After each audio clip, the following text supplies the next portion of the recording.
I become extremely attached to people, then out of nowhere hate them. This is such an interesting dynamic, and it seems really complex, but um, it's basically a love glorified version of a love-hate relationship. But let me explain what the mechanism of it is in Paint.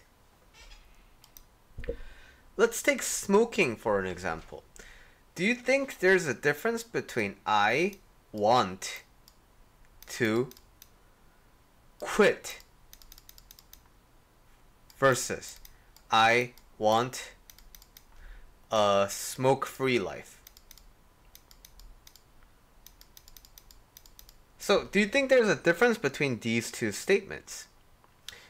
On the surface level, it seems like they're saying they're saying the same thing in two different forms, but there's a slight nuance difference.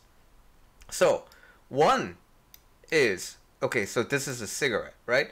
One is I want to quit, which means there has to be something to quit, right?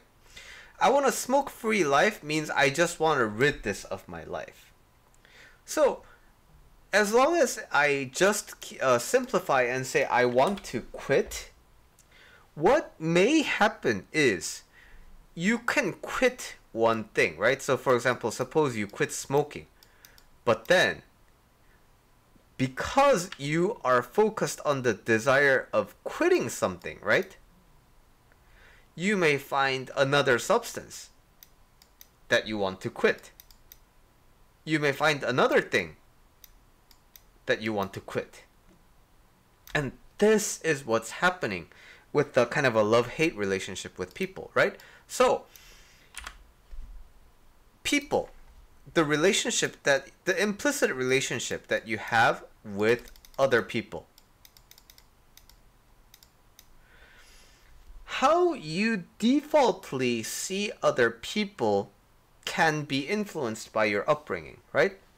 So suppose you grew up with a narcissistic parent, and suppose you had a lot of authority figures that kind of dominated your life. Then your default view of others tend to be, they have a lot of power, but I have very little power.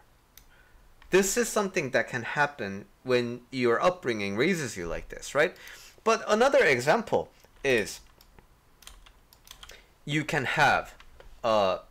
be raised in a really competitive environment.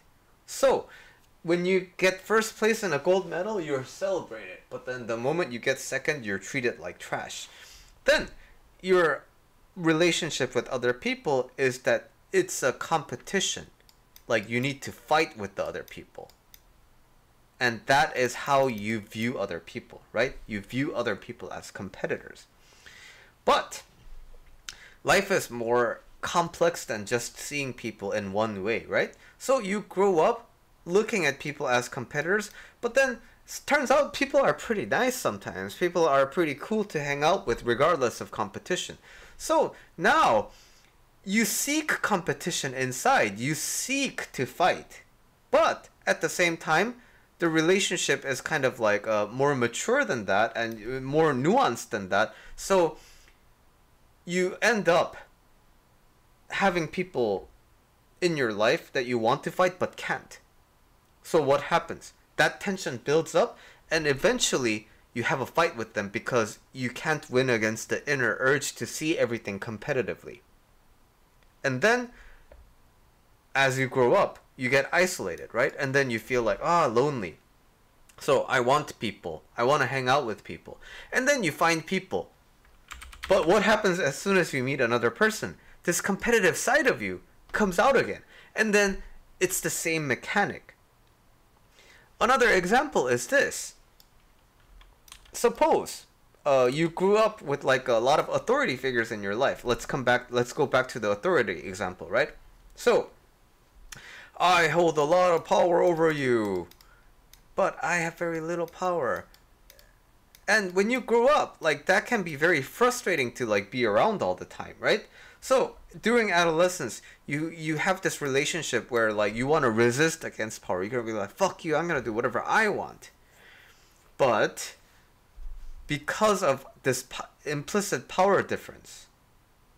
After you remove other people from your life, you find yourself not knowing what to do with your life because you're so used to other people telling you what to do. So what happens is you find other authoritative figures, and then what's gonna naturally happen? They're gonna act authoritatively towards you, and then you're gonna have an allergic reaction to it, and then you're gonna cut them off. But again, inside of you, you don't have enough personal power to keep commanding your life, the way you want. So you seek other people again, and then they're gonna try to influence you, or you're gonna take it as a sign that they're gonna influence you, and then you're gonna say no again. And that is the kind of a relationship that's happening. So I know that the movie Deadpool versus Wolverine is really popular these days. Not versus, sorry. Deadpool and Wolverine. But I saw a post recently about the difference between the two. So Wolverine has a healing factor. So when he gets injured, the cells want to heal to a healthy state. So that's why it's a healing factor. But Deadpool got the healing factor that's spread through his cancer. So he resets to a dying state. So when when Deadpool gets his arm cut off, the arm doesn't go to the healthy state like it would for Wolverine. This is not a spoiler, by the way. I haven't even seen the movie. But the arm will regenerate to the decaying state. So Deadpool is always in the cycle of dying, but then the healing factor bringing it one step back, and then so basically he's constantly dying. Every cell is just constantly dying because the healing factor was spread to the tumor that spread to basically metastasized through his entire body, right? That's similar to what's happening here. Like I hate other people, it's a attachment. And then, out of nowhere, you hate them because the attachment kind of a relationship is what you grew up with. But then, during adolescence, when you formed your personality, you became to resent it, how much this has shaped your life. But then, now that you leave it, you don't know how to act. So you need to gravitate towards it again. And then the same cycle begins. So, what's the solution for this? The solution to this is you having enough inner authority to believe in yourself, regardless of what other people think, regardless of what you think about yourself. You having the inner authority to direct and drive your life.